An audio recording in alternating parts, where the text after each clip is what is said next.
وتذكر وتذكير والنفع والانتفاع والإفادة والاستفادة والحث على التمسك بكتاب الله وسنة رسوله صلى الله عليه وآله وصحبه وسلم ودعاء إلى الهدى ودلالة على الخير ابتغاء وجه الله ومرضاته وقربه وثوابه سبحانه وتعالى مع لطف وعافية برحمتك يا أرحم الراحمين.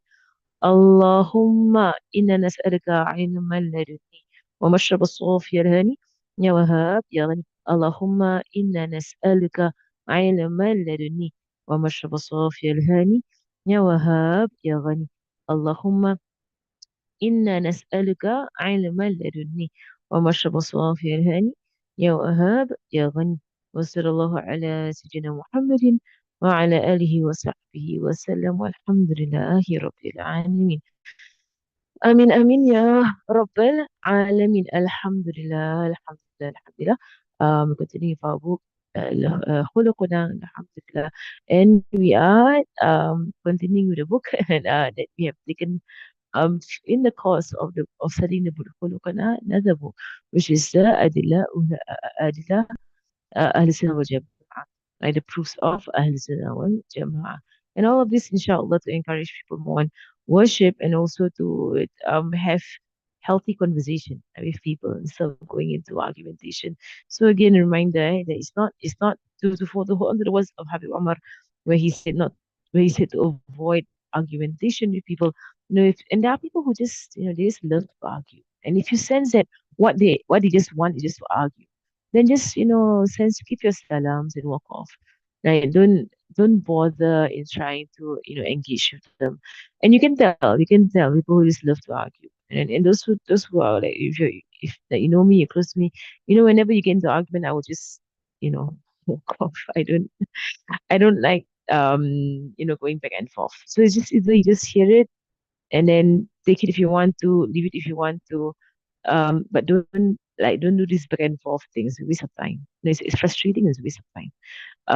So I personally, the moment someone does this, going back and forth with me, to argue, I just walk off.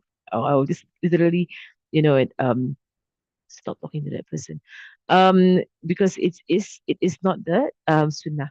It's not the sunnah of the Prophet sallallahu alaihi wasallam, and it's definitely not the sunnah to argue about the sunnah. And definitely not the sunnah to argue about the sunnah. Tamam. I think yesterday Habib Umar mentioned that during his tafsir. Right? He was saying that it is not the sunnah to argue about the sunnah, right? Just to present facts and then khalas, and leave it as it is. Okay. We were on the part of tawassul, right? Tawassul and istighatha, right? So yeah, like yesterday we went into some of the stories. I'm going through more of the stories today, right? So, mm, nah, tamam. It's a story, mashallah, in the time of Rasulullah, in the time of Sayyidina Abu Bakr. Um, oh, oh, no, no, no, no, no. It's one of the caliphs of Islam, right? So basically, the story, right? This is a story that came after the death of Rasulullah sallallahu alaihi wasallam, right? Whereby there was so basically one of the righteous of the past, right? Whose name was Abu Bakr bin Abi Ali, right? And he mentioned that he was he and he and At-Tabarani and Abu Sheikh, right, they were in Medina, right, at during a particular period of time, right, and during that time, right, there was like there was they were undergoing a lot of difficulty, right, they were undergoing a lot of difficulty, right, at that time with them, right, uh and that they had gone for several days without food. These people specifically, they had gone several days without food. Right? They were in Medina, they were very poor, and they had gone several days without food. Right? And it was getting difficult, on them. They had no food, they had no means of, like, in a sense, they just been continuously not eating, because of poverty. Right? So, so one of the nights, you know, they were by the grave of Rasulullah sallallahu alaihi wasallam. So he's narrating the story. Yeah? So he's speaking about himself and his friends, right? Three of them. they had gone several days without consuming anything at all, out of poverty. Right. So one night they were by the grave of Rasulullah sallallahu alaihi wasallam, right? And he just said, he said to the Prophet sallallahu alaihi wasallam, Ya Rasulullah al-Ju', right? Which means, Ya Rasulullah, hunger.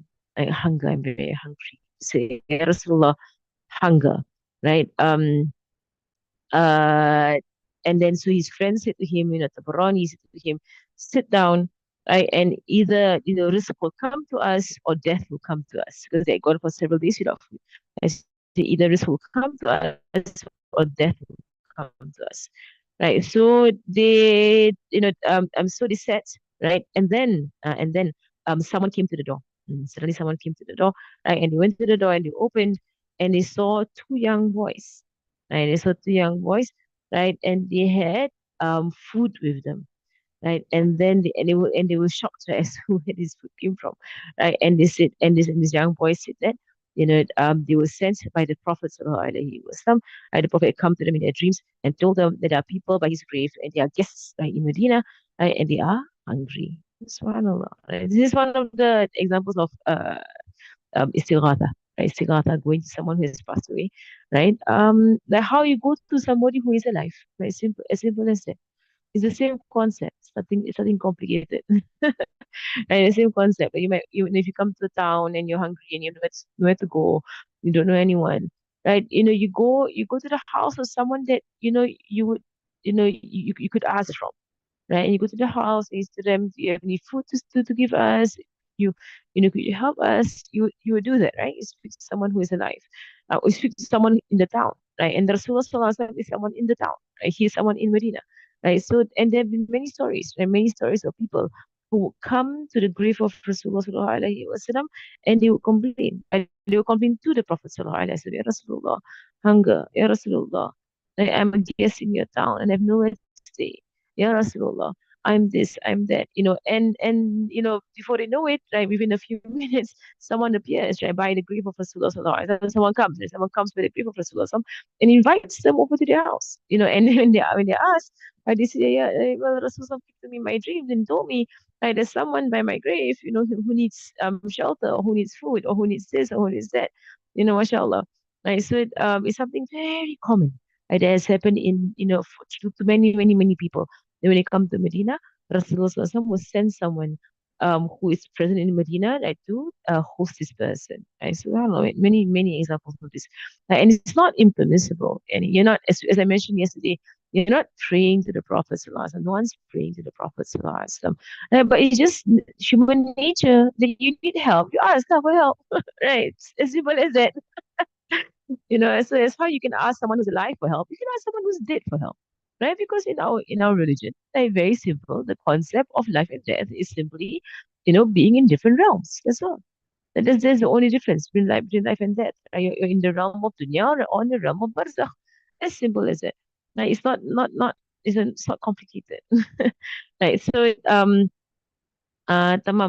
Uh, right. So it is permissible for a person, right, to seek, right, means, right, by which they to seek the means by which they can really benefit from, and also, right, to stay away from things that they believe harm can come from these things. Permissible, yes, right, but of course we believe that only benefit and harm comes from Allah Subhanahu wa Taala, right? So and so the verse in the Quran where Allah Subhanahu wa Taala says, ولا تدع من دون الله ما لا ينفعك ولا يضرك. Like Allah subhanahu wa ta'ala in the Quran, and do not call other than Allah subhanahu wa ta'ala. Do not call on to, right? Do not call on to other than Allah subhanahu wa ta'ala. Like what does not benefit you nor harm you. Right? And this verse, Allah subhanahu wa ta'ala is specifically, referring to idols. Right? So of course, in the creation of Allah subhanahu wa ta'ala, Allah has placed things, right, through which He allows for benefit from Him to manifest. Right? Like food, drink, medicine, even charity, Quran, acts of obedience, acts of righteousness. Right? Allah has placed it in His creation, right, for us to work with His creation. The laws of nature, the laws of worship, laws of obedience, in creation, it is basically for us it is for us human beings to know how to work with the creation, right? To put in effort for what we want. But does any of this asbab, you see, they call them asbab, right? Do any of this, means cause anything? No, they don't cause anything. They are just means. The means of this dunya, what are the means of this dunya? They don't cause. They don't cause. Al-asbab la yusabbib. That is the statement in Arabic. Al-asbab la yusabbib. Like the means of this dunya, they don't cause. They don't. There is only one who causes, and that is Allah subhanahu wa ta'ala. Like, so you seeking help from a wali, that you going to the grave of a wali to seek for to seek, cure, you consuming medicine is all one and the same concept. It's one and the same concept, right? It's just taking means of the creation, right? To seek cure, to seek benefit from the creator. Like simply as that. Like so someone who says, oh, you committing shirk, you went to the grave and you doing your dua at the grave, you're doing shirk. Then it's the same as saying, hey, you're taking medicine and you think that you're taking medicine is going to cure you, and you're committing shirk, you're praying to the medicine. You hear you can hear how ridiculous it sounds, right? No one's praying to the means. We're just taking the means as a form of worship. That's all. As simple as that. I take the means as forms of worship, and we know the bottom line is that there is none that benefits and harms except Allah subhanahu wa ta'ala by His will, and He's the only one who has might. Right, subhanahu wa ta'ala. Right, so uh tamam. Naam. Okay, so we've gone through all of that. I'm just reading through the entire text here. Okay, right. So, he went to quite a bit of explanation as to that verse, but I think it's clear lah. I'm going to a bit. It's clear, right? So, and then here comes the question: like, can you benefit from somebody who is dead, right? And the answer is yes, clearly. You can benefit from someone who's dead, and they refer to Nabi Musa alayhi salam that the entire ummah of Rasulullah sallallahu alaihi wasallam is benefiting from Nabi Musa alayhi salam because he was the one who interceded with the Prophet sallallahu alaihi wasallam during Isra and Mi'raj, right? And asked the Prophet sallallahu alaihi wasallam to reduce the 50, to ask Allah to reduce the 50 prayers to five. Right? And Allah knows, from the beginning that it's going to be five prayers. Allah knows it's going to be five prayers, right? But it is the way of Allah subhanahu wa ta'ala. Right? On how the Prophet sallallahu alaihi wasallam will go up and down, to ask Allah to reduce the prayers, right, to five. Yeah, but we know that, so in this case, we are benefiting from Nabi Musa alayhi salam, right? We're benefiting from Nabi Musa alayhi salam and us praying five times a day. Okay, tamam. So I hope that is clear, right? I'm gonna skip the next one. That one, I mean, the next one is about I don't know if you all want me to go through the proofs because it's not really something very widespread in Singapore, right? But Tamaim, right? Tamaim is basically, when people like pin on their children, certain things to prevent the evil eye, to prevent, just they'll pin ayat of the Quran, like on children, right? To prevent the evil eye from hitting the children. This is one of the ways of the Sahaba. The Sahaba, they will write Quran, like, and then they'll put it in a small like cloth and they'll tie it up, like, and they'll put it on the children who are too young to know to recite these verses or have not memorized these verses. So when they leave the house, right, and you want protection for them, right? The Sahaba, especially Ibn Abbas, one of them, Sayyidina Ibn Umar was another one, right? These are great scholars among the Sahabas. They used to do that, and they used to pin like these things on children. It's more widespread in communities like Tarim. I think in Singapore I almost don't see anyone doing it except for those who actually learned it in Tarim. Then you see them doing it, right? But they actually, they actually have these things that they pin onto children, right? And this will deflect the evil eye, right? And it's permissible, right? It's permissible. Same thing, same concept. You don't rely on it, right? But you rely because they're all means, all these are all forms of means. But you rely on Allah subhanahu wa ta'ala. And the same thing in this thing that they pin on children, right? They have ayat of the Quran inside. It's all rolled up, it's written and rolled up, right? And then they have the black seed. Right? The black seed, right, is a blessed, it is blessed, and the black seed is blessed. Right? So what is blessed deflects like what removes blessing. Right? So the entire concept of the evil eye, and the evil eye is real, it is true. The Prophet ﷺ spoke about it. And there's an entire science in Islam studying the evil eye and how it works. Right? The evil eye basically it has the opposite effect or as blessings. So when something is blessed, right, it increases in goodness. Right. So when someone afflicts the evil eye on a person, on children, and trust me, evil eye can come through the internet, right? Trust me, I've gotten it so many times through the internet, through Zoom. Like I literally, can get evil eye through Zoom. Um, uh, don't underestimate. People keep posting their children online. They keep posting, all kinds of videos and whatsoever of their children. And then next thing you know, the children fall sick. And the children they get grumpy, they get this, they get that, and all kinds of problems happen in the family. Or they keep posting about their marriage with their husband and everything online, and then the next thing they know, they're going through problems in their marriage and everything. Don't underestimate the evil eye. Right. The evil eye is true, and the evil eye can destroy, and the evil eye can cause death even. Right? The evil eye can cause death. And so you have to be very, very careful. There are there is Quran that you can recite every single day. Right. This is basically Tamaim, but I'm not going I sign up going through it. This Tamaim, it is basically this thing that they pin on children. It contains Quranic verses, right? So legit, these legit Quranic verses, that these are known, right, to deflect evil eye. Then they usually contain the black seeds. They contain this particular wood, that is also like a blessed wood, right? That also deflects evil eye. The few things that can deflect evil eye, right? So evil eye is the removal of barakah. Is the opposite. Is the opposite of the showering of barakah. It is the removal of barakah. Because the person forgot to remember Allah subhanahu wa ta'ala when he saw the blessings of Allah subhanahu wa ta'ala manifest on the person. And that's how evil eye works, right? So whenever someone forgets to remember Allah subhanahu wa ta'ala, right, the blessing is removed.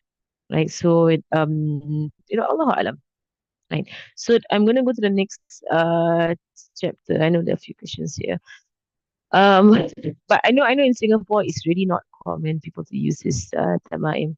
Yani, adults, basically for adults, right? This tamaim, it is used for small children specifically, right? Because on children who don't memorize Quran. They have not memorized, Ayatul Kursi, they have not memorized Surah Akhlaq, Surah Ikhlas, Surah Falaq, Surah Nas. They've not memorized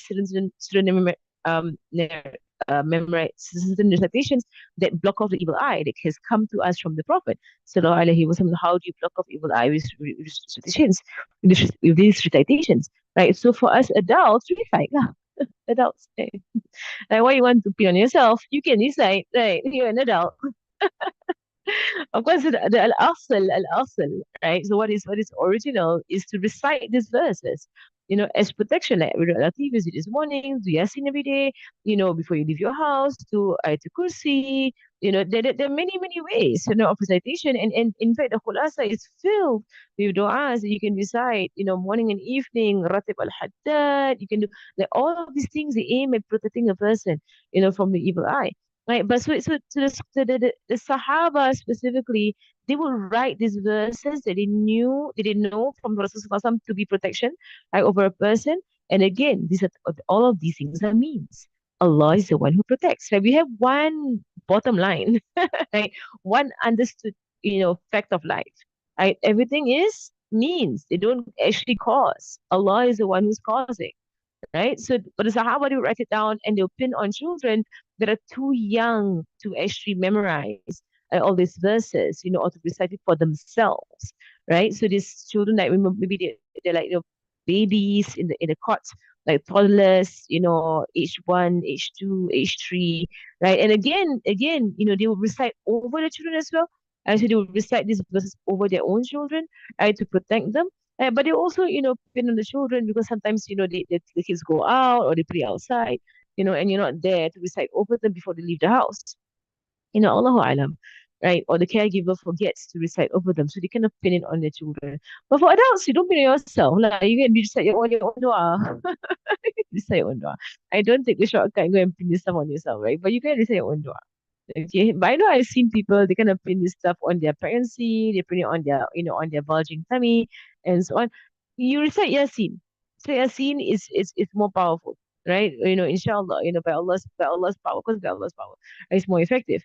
Now you recite Yasin over yourself, Ratib, Al Haddad, the Word Imam Nawawi. There are few that you can actually do. They all serve the same purpose, inshallah. Let me answer a few questions. What's the questions here? Um, then okay, so I answered about the adults, right? So how do you know you have nobody evil eye, especially from normal problems?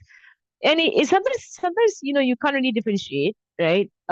Which and it doesn't really you know harm you. In fact, it benefits you, right? To up your recitation and improve what you recite every single day, right? But for me personally, I know if I'm being afflicted by evil eye, if let's say something happens to me, right, and I can't, in a sense, like there's no cause for it, and also there's no cure for it. So like in a sense, like like if things happen and it's really random, it's sudden, there's no reason behind it, and then it gets worse, that kind of thing. There are a few signs you can kind of tell. For me, I can tell. Sometimes people can tell you this is the evil eye, but whether or not you can identify it, right? Increasing your ibadah is always a good thing, right? Just increase your ibadah. Okay, increasing your ibadah is always a good thing. And increasing your ibadah, right, will remove the evil eye. It also will remove normal problems. So if you let's say you're having problem, if you're having problem with like your husband or having problems with your children, you're having problem with your parents, right? Doing more ibadah keeps you grounded. Like keeps you calm, keeps you grounded, keeps you like subhanallah, doing more ibadah is always a good thing. It's always a good thing. Right. So I mean it solves every problem, subhanallah. I think yesterday I didn't answer, but I saw the question on the I asked Ustad. And someone asked a question, she said that you know, a man is going through a lot of stress with his ex-wife, especially the custody of his child, and he's financially in a lot of financial difficulty. I don't know if you also had the question if you're on the IS portal, right, or on the Telegram group. Right. So there was someone who actually posed a question, what can she do as if he's his fiance, she's his fiance? So what can she do? To help the situation, when advice doesn't seem to be helping at all. And I didn't post anything, but I was just still commenting on this. I was saying that, well, my answer to her is, first and foremost, get him to pray subuh at the masjid every single morning, right? Make sure you read Surah Waqi'ah every single day. Right? Pray Salat Duha every single morning, right? Recite 41 Yasin, Surah Hajat, right? That your problems are solved. Give out in charity, right? Pray your prayers early in the time in Jama'ah, get your ibadah in shape, right? I mean, that would be my advice to life's problems. Honestly, that would be my advice to life's problems. And honestly, that is the most effective methods to take. Your problems in life, your problems with your family, your problems with your spouse, your problems with your parents, your problems with people around you. Get your ibadah in shape. Literally, get your Quran in shape. Get your Quran down. Do your Quran properly. Right, do your prayers early in the time. Right, honor Allah's rights over you. And trust me, you will find that your problems in life will begin to disappear. Right, once you get your ibadah in shape. Right, get it in shape. Right, so I mean, subhanallah. So whether or not it's evil eye, not evil eye, you know, bringing up your level of ibadah or of your worship is always a good thing, and it always helps. I can't think of a single situation whereby getting your ibadah in shape does not actually help. It will always help, no matter what your situation. Like do more slawats, that really, if you can't do more physical stuff because you're running out of time, then decrease your sins, right, and increase your dhikr. And that does not require anything of you except that you replace what's on your tongue, right? Or you replace what your eyes are watching, right? But you replace all this waste time, sinful stuff if things are beneficial. As simple as that, right? So again, how do you put the recitations from Ain? Recitations, full stop, recitations, Quran, Yasin, right? Al-Latif, Ratib al-Haddad, Ratib al-Attas, right?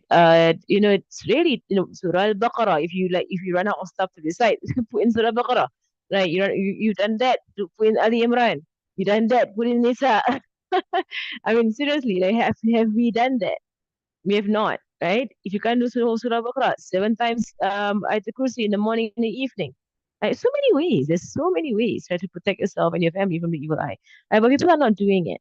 They're not doing it, and basically, and I met someone before.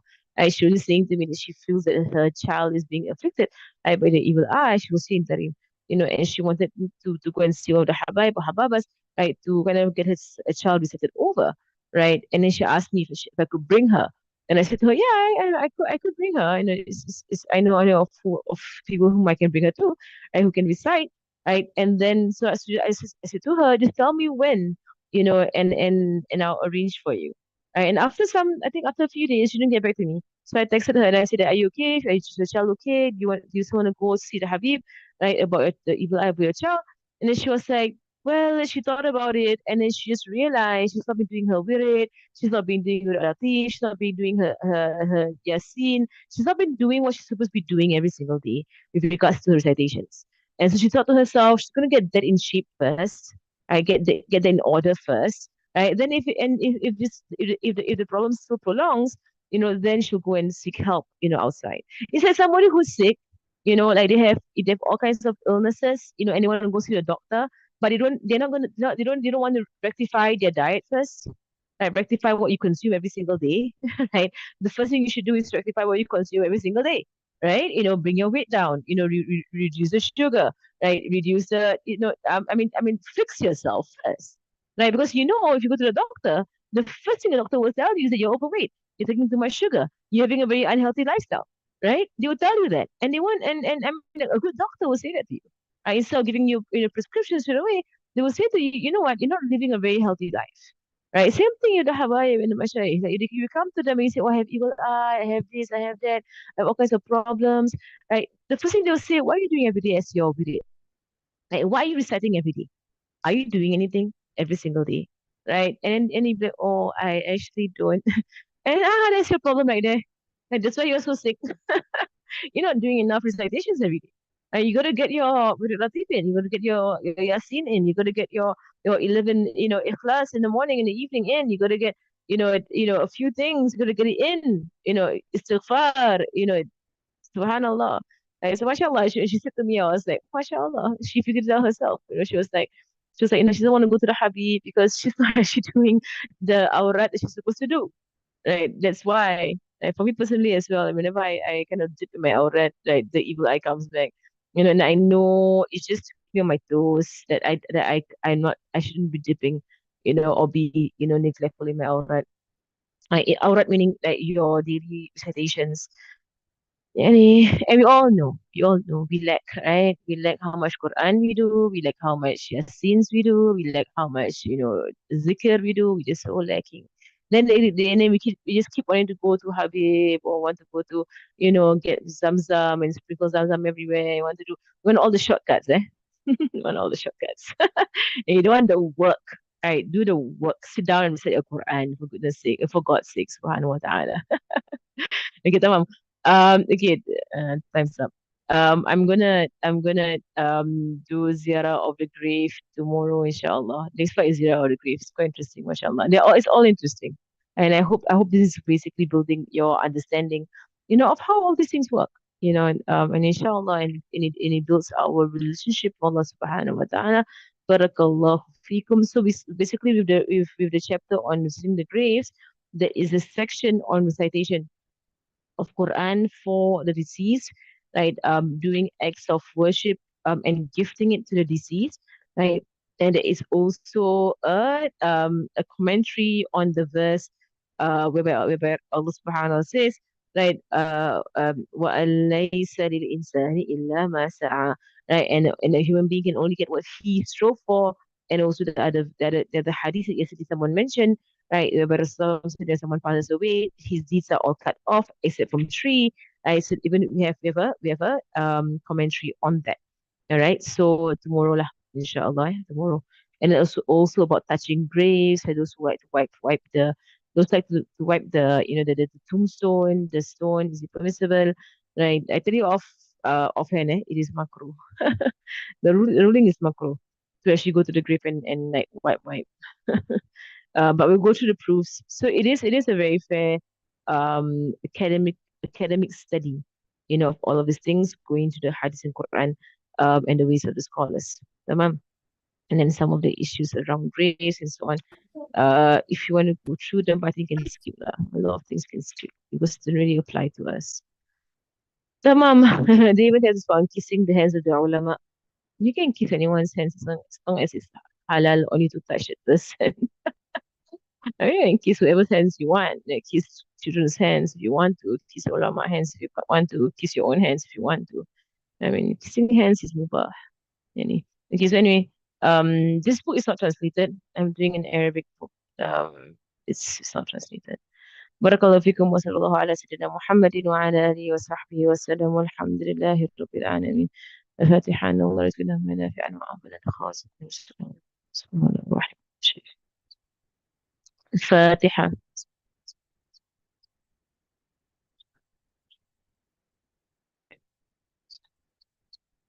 سبحانك اللهم وبحمدك أشهد أن لا إله إلا أنت أستغفرك وأتوب إليك. I'll try and get back to the original book ASAP. So I'm going to cover a few more topics, inshallah. Then we'll get back to the original book, inshallah. But if you have any specific questions on actions and stuff like that, I can see if the book contains commentary on that. Okay.